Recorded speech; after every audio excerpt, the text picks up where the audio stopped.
Quatrième rendez-vous de 13h de la semaine. C'est un réel plaisir pour moi de vous retrouver cet après-midi pour le journal. Je vous en donne les titres.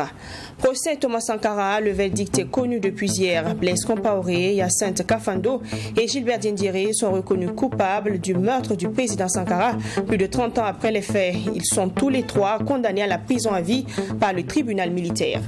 Hebdomadaire Conseil des ministres tenu hier mercredi, la rencontre a permis, comme à l'accoutumée, d'examiner plusieurs dossiers.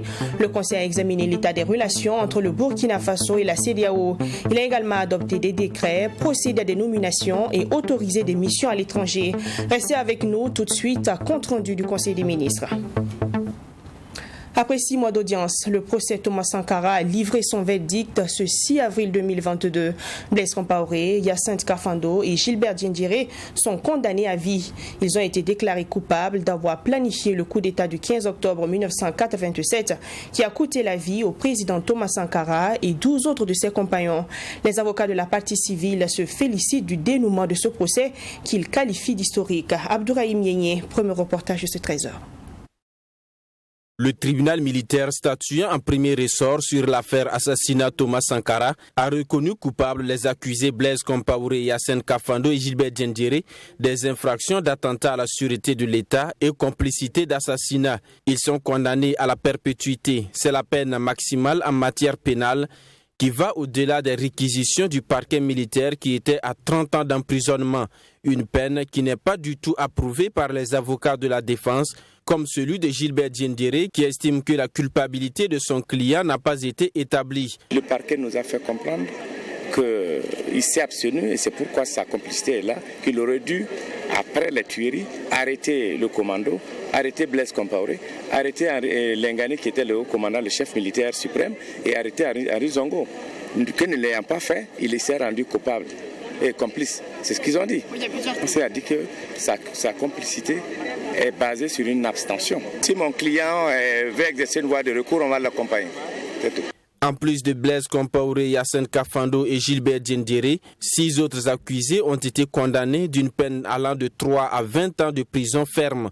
2 autres, à savoir Albert Belem-Liliga et Diakaria Démé, écopent chacun de 5 ans de prison avec sursis. Les avocats de la partie civile se réjouissent du dénouement de ce procès après plus de 3 décennies d'attente.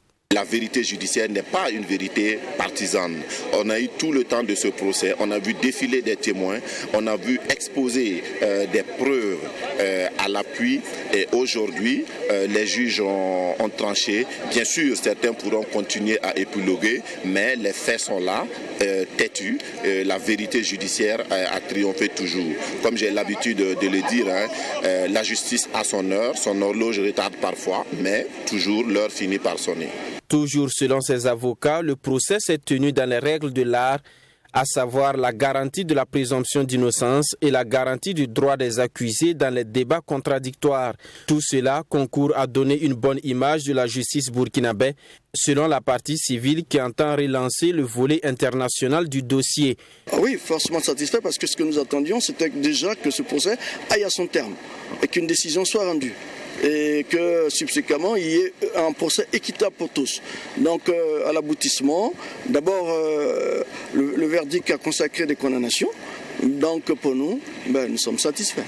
Au volet international, nous entendons d'ailleurs dans les jours à venir relancer le tribunal pour savoir qu'est-ce qu'il en est, parce qu'un autre juge doit être désigné. Le premier juge qui était en charge de l'affaire ayant été nommé directeur du tribunal militaire, la justice militaire ne pouvant plus officier, nous entendons aller jusqu'au bout pour qu'on soit situé définitivement sur les implications supposées des pays étrangers. Donc nous allons faire une requête dans les jours à venir et puis nous verrons ce qu'il en est. Les accusés Bossobet Traoré, Alidou Jean-Christophe Diebré et Amadou Kafando ont été acquittés. Le tribunal précise aux parties qu'elles disposent de 15 jours conformément au code de procédure pénale pour interjeter appel. Il maintient par ailleurs les mandats d'arrêt contre Blaise Compaoré en exil en Côte d'Ivoire et Hyacinthe Kafando en fuite. Blaise Compaoré, Hyacinthe Kafando et Gilbert Diendéré condamnés donc à la prison à vie à l'issue du procès Thomas Sankara et ses 12 compagnons. Un procès qui a enfin connu son dénouement hier, 6 avril 2022, une date qui restera certainement gravée dans la mémoire de la famille Sankara qui peut enfin pousser un ouf de soulagement après plus de 30 ans d'attente. On écoute la réaction de la famille du père de la Révolution au micro de Maxime Jean-Eudes Bambara.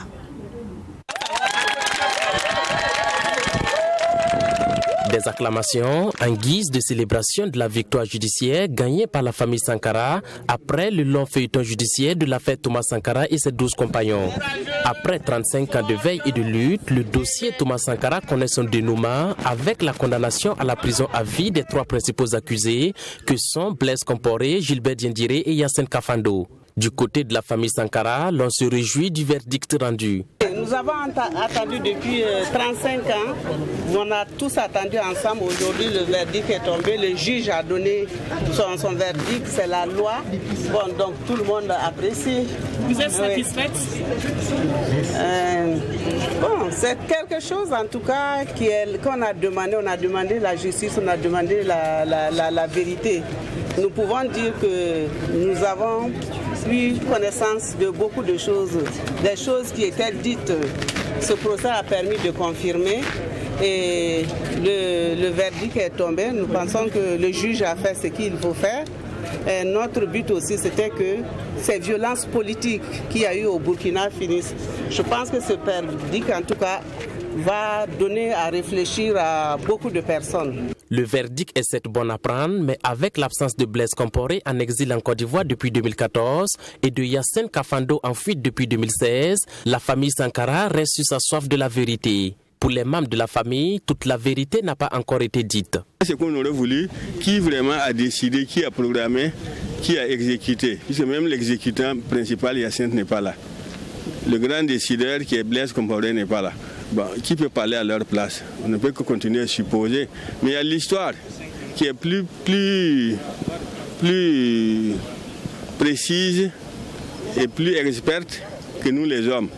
Un jour, on va avoir une page de la vraie histoire de l'assassinat du 15 octobre. Mais si pour le moment, sur les faits qui ont été donnés, moi je suis satisfait. Si le dénouement de ce procès devrait permettre à la famille Sankara de faire son deuil, elle dit attendre la décision des avocats de la défense qui ont un délai de 15 jours pour interjeter appel, conformément aux dispositions du Code de procédure pénale. En plus des 12 accusés présents sur les 14, plus d'une centaine de témoins ont été entendus dans le déroulement de ce procès Thomas Sankara et 12 autres qui a duré 6 mois. Voilà un reportage signé donc Maxime Jean-Eudes Bambara et Cheikh Omar Ouedraogo. On reste avec nos reporters toujours sur le procès Thomas Sankara et on écoute cette fois-ci la réaction de quelques citoyens qui ont assisté au verdict du procès Thomas Sankara et ses 12 compagnons. Pour ces derniers, ce procès se veut pédagogique et le verdict bon à apprendre, notamment celui des 3 principaux accusés qui écopent de la prison à perpétuité. Enfin, on est soulagé, on est vraiment soulagé. C'est une victoire d'étape pour nous, pour les familles, pour tous ceux qui sont épris de l'idéal Sankara, parce qu'au moins on peut aller vers une réhabilitation politique, vers un aspect de reconnaître que Sankara voulait le bien du pays, le bien d'Afrique, et c'est important pour aussi l'histoire parce que les coups d'État sont désormais proscrits.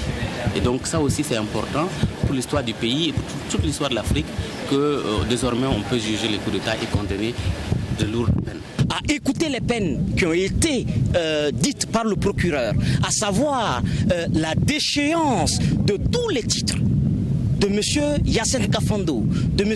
Gilbert Diendéré et de M. Blaise Compaoré, parce que c'est désormais comme ça qu'il faut les appeler. Ils deviennent des citoyens lambda. Et on leur a conféré ce qu'il y a de plus grand dans notre législation, la peine à perpétuité, la prison à vie.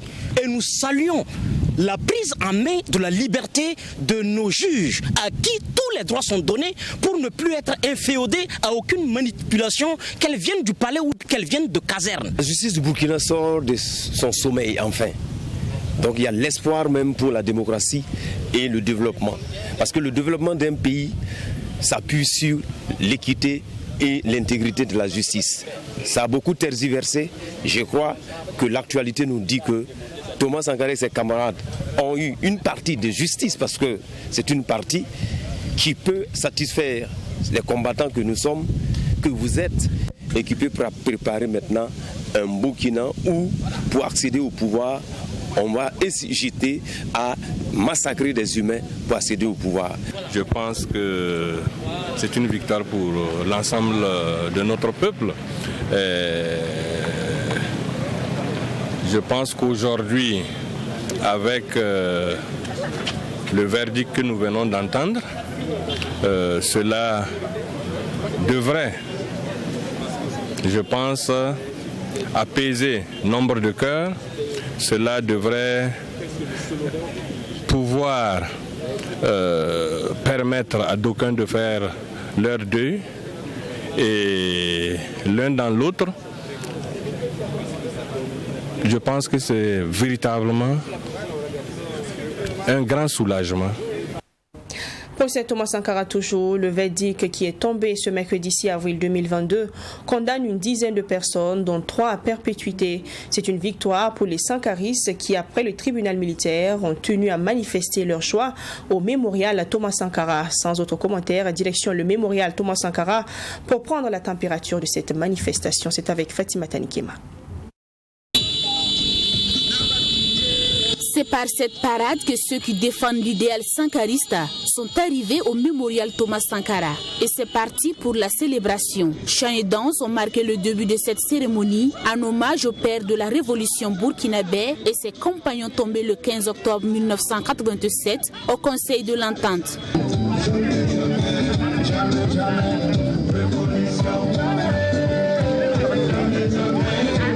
Après ces scènes de liesse, place à la procession suivie du dépôt de gerbes de fleurs au pied du bâtiment devant lequel est tombé le capitaine Thomas Sankara. Selon le président du mémorial Thomas Sankara, le verdict délivré par la justice burkinabé ce 6 avril 2022 est une fierté pour le peuple burkinabé et doit servir de leçon. Ça rétablit quelque chose au niveau mondial et je pense que tout le peuple burkinabé devrait être fier.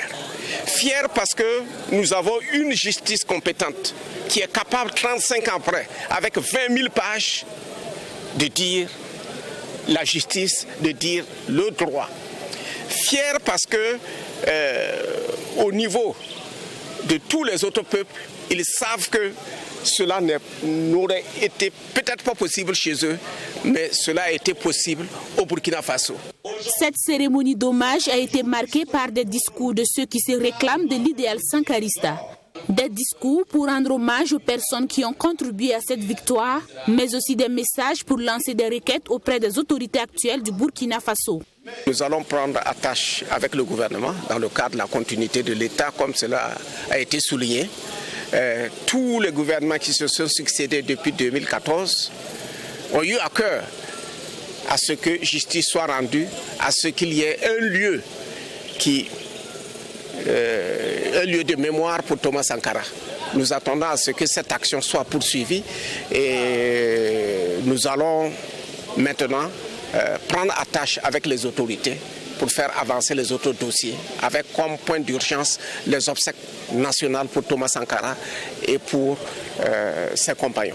Il est ressorti lors du procès des noms d'autres personnes figurant parmi les victimes du coup d'État du 15 octobre 1987 qui sont tombées sur d'autres sites, chose qui a élevé le nombre de morts à 29. Et pour ces victimes, qui longtemps n'étaient pas citées, les sankaristes demandent le respect de leur mémoire. Selon les défenseurs de l'idéal sankariste, toutes les 29 personnes tuées sont des héros tombés pour la révolution. Mort pour la révolution. Voilà qui referme la série des reportages sur le verdict du procès Thomas Sankara connu depuis hier. On poursuit ce 13h avec le Conseil des ministres tenu hier.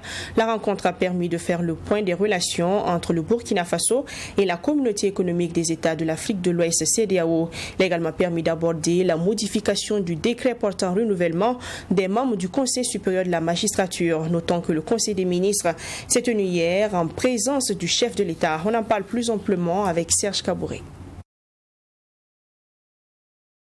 À moins de 3 semaines du délai imposé par la CEDEAO au Burkina Faso pour présenter un chronogramme acceptable de la transition sous peine de sanctions économiques et financières, le gouvernement burkinabé, à l'issue du Conseil des ministres qui s'est tenu sous la présidence du chef de l'État, a tenu à rassurer les populations. Toutefois, le gouvernement burkinabé affirme avoir demandé à la CEDEAO un soutien militaire et humanitaire. Le gouvernement tient donc à rassurer l'ensemble de la population burkinabé.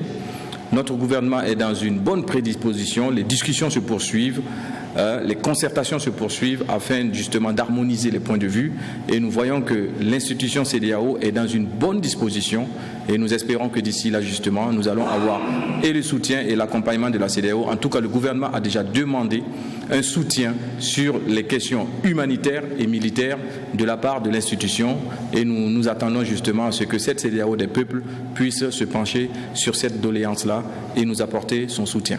Également en marge de l'hebdomadaire Conseil des ministres, le gouvernement burkinabé a adopté un décret en rapport avec le renouvellement du Conseil supérieur de la magistrature. La modification de ce décret vise à intégrer le premier président et le commissaire du gouvernement de la Cour administrative d'appel au titre des membres de droit dans la composition du Conseil supérieur de la magistrature.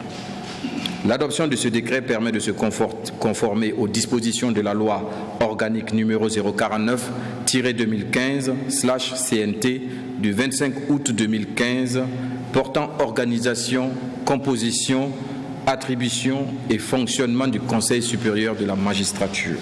Au titre du ministère de la Défense et des anciens combattants, le Conseil a aussi adopté un décret portant approbation des statuts du Centre national d'études stratégiques CNES. L'adoption de ce décret permet de doter le Centre national d'études stratégiques d'un cadre juridique lui permettant d'accomplir ses missions conformément au décret numéro 2014-609/presse/PM/MEF du 24 juillet 2014 portant statut général des établissements publics de l'État à caractère scientifique, culturel et technique. Par ailleurs, au titre du ministère de la Santé et de l'Hygiène publique, le Conseil a fait une communication relative à la campagne d'intensification de la vaccination contre le Covid-19. Cette campagne se déroulera du 8 au 14 avril prochain sur toute l'étendue du territoire national et concernera les personnes âgées de 18 ans et plus, y compris les femmes enceintes et allaitantes. Les enfants de 12 à 17 ans sont également concernés sur autorisation parentale.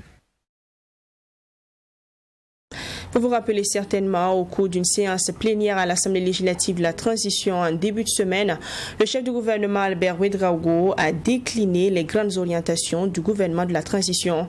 Les objectifs déclinés à l'hémicycle prennent en compte les propositions faites par le Centre pour la gouvernance démocratique CGD. Par ailleurs, au titre des réformes, le CGD invite les autorités à porter un regard particulier sur le financement privé accordé aux partis politiques. Je vous propose d'écouter la réaction du CGD dans cet élément de Sanata Siré et Chekoma Ouédraogo. Pendant la transition, le gouvernement entreprend lutter contre le terrorisme et apporter une réponse à la crise humanitaire qui découle de l'insécurité. Il se donne également pour objectif majeur de refonder l'État et d'œuvrer à la réconciliation nationale et à la cohésion sociale. L'ensemble de ces 4 objectifs stratégiques ainsi déclinés répondent aux besoins du moment, selon le Centre pour la gouvernance démocratique CGD. Toutefois, les questions sécuritaires et humanitaires ne doivent pas occulter les autres préoccupations de la nation, affirme le responsable des programmes au CGD. Moi, les 4 objectifs se tiennent. Ils se tiennent d'autant plus que si vous résolvez uniquement la question sécuritaire et humanitaire, sans toucher aussi à la gouvernance démocratique, il n'est pas exclu que nous retombons un jour dans les mêmes travers. Donc, raison pour laquelle j'adhère à l'idée de faire à la fois de la lutte contre le terrorisme et la résolution de la crise humanitaire les priorités, mais en même temps, nous sommes d'avis qu'il faut adresser la question de la gouvernance démocratique. Albert Ouédraogo et son équipe comptent également assainir la classe politique burkinabé en la débarrassant de certaines pratiques telles que la corruption électorale qui empêche l'expression d'une démocratie véritable lors des scrutins.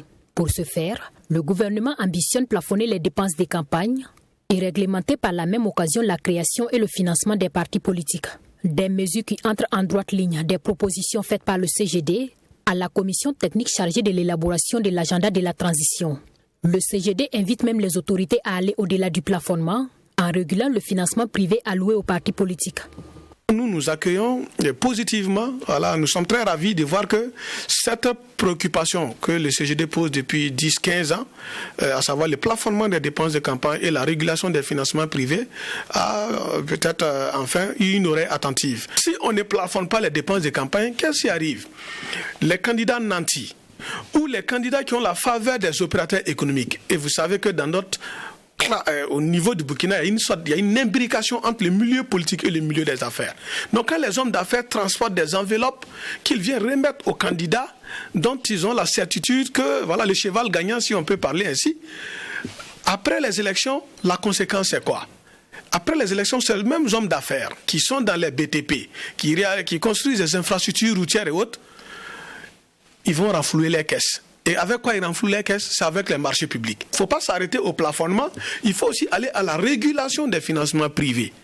Parce que les financements privés, c'est là où les hommes d'affaires vont mettre l'argent, miser sur les chevaux gagnants dans l'espoir de récupérer les marchés publics.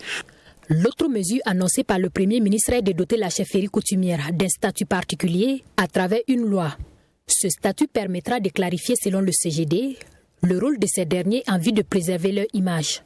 Cette autorité coutumière, en interférant dans les affaires politiques, développe deux discours qui jouent parfois sur les jeux démocratiques. Premier discours, quand il s'agit d'élections, ces derniers aiment dire que nous sommes des citoyens comme tout le monde, laissez-nous le droit de participer aux élections, le droit d'être éligible. Ça, c'est le premier discours. Quand ça ne les arrange pas, ils aiment dire écoutez, nous ne sommes quand même pas comme tout le monde. Ces personnalités-là sont tellement importantes pour la vie nationale qu'il ne faudrait pas que ces personnalités-là se sabordent en rentrant dans les jeux, dans la politique politicienne. Quand ils sont là, c'est des grands électeurs, quoi qu'il advienne. C'est-à-dire, avec ou sans consigne de vote, ils influencent le processus. Mais si un statut les permet de rester à équidistance et à rester à équidistance de tous ceux qui sont en compétition électorale, ça permet pour moi d'assainir les règles de jeu démocratiques. Autre point saignant de la feuille de route de la transition, c'est la suspension des recrutements sur mesure nouvelle. Bien qu'il soit l'émanation de la loi, ce type de recrutement a besoin d'être mieux encadré, à en croire Anselme Somda, qui estime qu'il ne répond pas à tous les principes du droit administratif. Canal+ Burkina se rapproche davantage de sa clientèle. L'entreprise a procédé hier mercredi 6 avril 2022 au lancement officiel de son service call center. Cette initiative vise, selon les premiers responsables, à créer plus de proximité avec les clients tout en répondant à leurs différentes préoccupations. À l'occasion, les locaux du dit service et les compétences de son personnel ont été présentés aux hommes de médias lors d'une conférence de presse. On est reparti avec Sanata Serré. Pour tout besoin de renseignements sur les offres et produits de Canal+ Burkina ou pour signaler un problème technique, plus besoin de vous déplacer. Il est désormais possible pour les clients d'échanger directement avec Canal+ Burkina, ce grâce à ce service call center mis en place par l'entreprise. À travers cette initiative, Canal+ Burkina entend ainsi se rapprocher davantage de sa clientèle, la satisfaire et la fidéliser. Un call center, c'est quoi? C'est une équipe qui va pouvoir joindre et qui va pouvoir être joint par nos abonnés. Pourquoi? De manière à ce que les choses soient plus simples pour nos abonnés, à ce qu'on puisse donner plus de flexibilité, plus de compréhension, à ce que les gens puissent parler dans leur langue, à ce que les gens puissent parler avec des codes qui sont les leurs. Donc pour nous, c'était très important d'apporter ce niveau de proximité et cette expérience client pour l'ensemble de nos abonnés, pour qu'ils puissent vraiment être compris dans leurs préoccupations et pour que la communication puisse être encore plus fluide et encore plus dure avec nous. Via également ce centre d'appel, Canal+ Burkina mène simultanément des enquêtes de satisfaction suite à l'installation d'une antenne, procède à des rappels d'échéance d'abonnement et informe sa clientèle sur la grille des programmes des différentes chaînes sur les bouquets. les conseillers ont été staffés sur 3 pôles, comme je le disais. Donc, l'émission d'appel, la réception d'appel et le digital. Donc, sur l'émission d'appel, ils vont passer des appels pour voir la satisfaction des clients. Ils vont aussi rappeler les échéances d'abonnement. Et sur la réception, donc, ils vont attendre les appels des clients et les clients vont exposer leurs différentes demandes et les conseillers vont les accompagner. Nous avons une équipe pluridisciplinaire et ils sont compétents en émission d'appel et compétents en réception d'appel. Donc quand on sent qu'on a un flux trop important sur la réception d'appel, on se charge en fait de staffer plus de monde sur la réception d'appel, donc pour permettre aux clients de facilement joindre Canal+. Au cours de cette conférence de presse, le personnel et les locaux du service ont été présentés aux journalistes. C'est un service qui compte une trentaine de personnes, dont 20 conseillers. Et les différentes langues parlées par les conseillers sont le français, le dioula, le moré, le dafi, le gourounsi et le bissa. Le numéro du call center est le 3075 et est joignable tous les jours de 8h à 20h. Et avant de nous quitter en tour dans la sous-région, je vous amène à la découverte de l'ADAD Mali. Il s'agit d'une association de défense des droits des aides ménagères et domestiques au Mali. Elle fait donc de la protection physique et financière des aides ménagères sa principale mission. C'est une association créée principalement par des aides ménagères. Aujourd'hui, le principal cheval de bataille de cette association est le respect des lois protégeant les travailleuses domestiques. Selon l'association au Mali, les aides ménagères, majoritairement des mineurs, sont exploités dans les grandes villes du Mali. On retrouve notre reporter sur place, Bouema Soulo, pour en parler. À Bamako, comme dans les autres grandes villes du Mali, beaucoup de filles migrantes souffrent d'abus de la part de leurs employeurs. Pour soulager la souffrance de ces filles, l'Association de défense des droits des aides ménagères et domestiques au Mali, ADAD Mali, s'est donné la mission principale de les venir en aide. Dans ce centre de l'association, la plupart des filles accueillies sont victimes de plusieurs abus, comme nous l'explique Sokana Traoré. Les difficultés que les aides ménagères rencontrent sont entre autres les non-paiements de salaire, les violences, que ce soit sexuelles, les abus, les harcèlements qu'elles subissent dans leur famille d'accueil, vraiment au cours de leur parcours migratoire ou bien même avec une tierce personne de la communauté. Considérées comme les chenilles ouvrières de bon nombre de ménages dans les grandes villes au Mali, ces filles ne jugent d'aucun droit élémentaire selon la présidente de l'ADAD Mali, Sitan Fofana, qui compare le traitement des aides ménagères à de l'esclavage moderne. Aujourd'hui, l'aide ménagère est considérée comme quelqu'un qui n'est pas être humain. Aujourd'hui, nous sommes vus comme des gens qui n'ont même pas droit au droit. Aujourd'hui, nous sommes vus comme des gens qui sont nés juste pour souffrir, pour travailler. On dit que l'esclavage a été aboli. Nous, on dit que pour nous, ce n'est pas le cas. Nous continuons à vivre dans l'esclavage, même si c'est moderne, même si le nom a changé de l'esclave à aide ménagère. Sitan Fofana déplore aussi le non-respect des lois liées au salaire minimum au Mali. En effet, la loi malienne fixe le salaire minimum à 40 000 francs CFA, ce qui n'est pas le cas dans la pratique, constate Sitan Fofana. Nous sommes payés aujourd'hui de 5 000 à 15 000 dans la plupart du temps. Rares sont celles qui sont payées à 15 000. Pratiquement, c'est celles qui sont orientées par des associations ou par des agences de placement qui reçoivent de 5 000 et plus.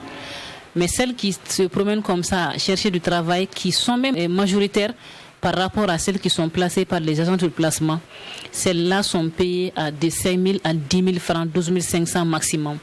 Pourtant, le SMIC aujourd'hui au Mali, c'est 40 000 francs CFA. L'Association de défense des droits des aides ménagères appelle les autorités maliennes à faire respecter les lois.